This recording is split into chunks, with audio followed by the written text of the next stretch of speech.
นี้เป็นพันธุ์กินเนี่ย Lady Queen แม่นบ่ ตัวนั้นเป็นเลดี้กินตัวนี้กินเนี่ยเป็นพันธุ์ของญี่ปุ่นแท้ Queen Net ของญี่ปุ่นแท้ โดย อันนี้แม่นมัธยมต้น เอาง่ายๆมัธยมต้นเนาะ กินนี่แม่นเฮาอยู่ประถมเนาะเว้าเรื่องการกาเบียร์เรื่องการปลูกเบียร์อีหยังได้แล้ว ตัวนี้นี่โดนปานใดเฮาจึงมาได้สำนี้ล่ะ ตัวนี้ก็ประมาณ15 วัน 15 มื้อแม่นได้สำนี้ ตัวนั้นแม่นประมาณ 10 กว่าวัน 10 มื้อ แม่น 10 มื้อได้ตัวนี้มาเขาว่าเฮาเบิ่งสำใดประมาณสำใดเฮาจึงมา นับใบเนาะ1 2 3 4 5 6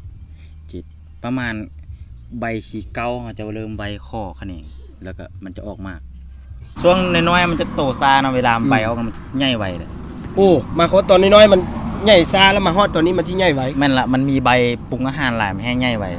นับ แม่น 1 2 3 4 5 6 7 8 แม่นละ หมายความว่า5ขึ้นไปหรือว่า6ขึ้นไป พอดีมันจะสูงไปประมาณใบที่เก้าออกเนาะ ใบที่9ออก แม่นแขนงที่เก้าเขาก็จะไวมาก ไวมาก แม่นละไวมากเพื่อผสมเกสร มีขั้นตอนผสมเกสรเพิ่มเข้ามา โดย เมื่อกี้นี้ผสมเกสร แม่นละ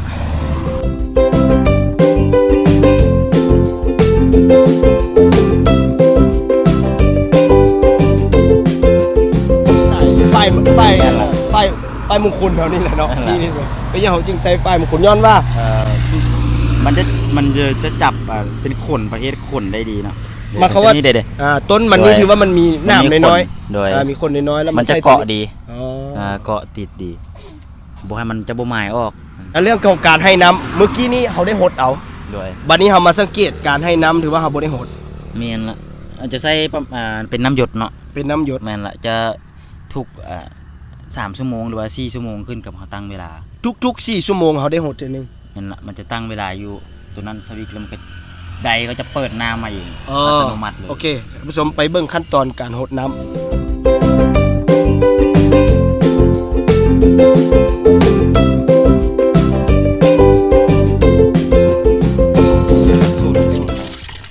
สูตรไปสูตรเราเองจ้ะ โดยถ้าเป็นอนุบาลก็จะสูตรใส่สูตรเสมอ ถ้านั่นติดมากไปแล้วก็จะเปลี่ยนเป็นสูตรให้มากขยายมากเป็นสูตรขยายมากอีก หมายถึงว่ามีการผสมสูตรน้ สูตรปุ๋ย ำสูตรปุ๋ยตัวนี้ต่างหากอีก โดย มาเขาไปท่อน้ำมาตัวนี้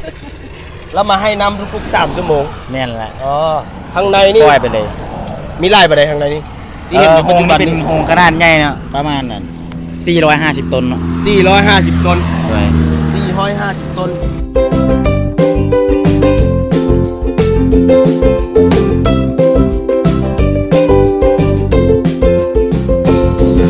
เมื่อกี้ได้ยินอีแม่เว่าสุฟังว่า เคยมีประสบการณ์ในตอนปลูกตอนนั้นว่าใบนี่มันถึกอีหยังกินก่อนแล้วมันบ่หวานเห็นให้บ่หวาน ช่วงนั้นบามันเป็นไวรัสเนาะ เป็นไวรัส จะมีตัวอย่างให้ดูหน่อย เจาะ อันนี้เขาห้องว่าไวรัสเนาะ อันนี้ตัวอย่าง แม่นที่เกิดจากเพี้ยไฟตัวนี้ โอ้ เพี้ยไฟเวลาเพี้ยไฟกัดยอดจะบูเดินนะที่ว่าให้รีบกำจัดเนาะให้เป็นมือใหม่ มาเขาว่าหักเลย ลกทิ่ม ลกบนต้นเลย ลกเบิดต้นออกจากโรงงานนี้เลย ย่านว่ามันที่ไปติดอันอื่น แม่นละเพื่อ โอ้ บ่ให้มันติดให้กับตัวอื่น คือคนนี่แหละเนาะ โอเค อันนี้ ก็เป็ ถื น อว่า บางช่วง เจ้า มันก็บ่เกิดตลอด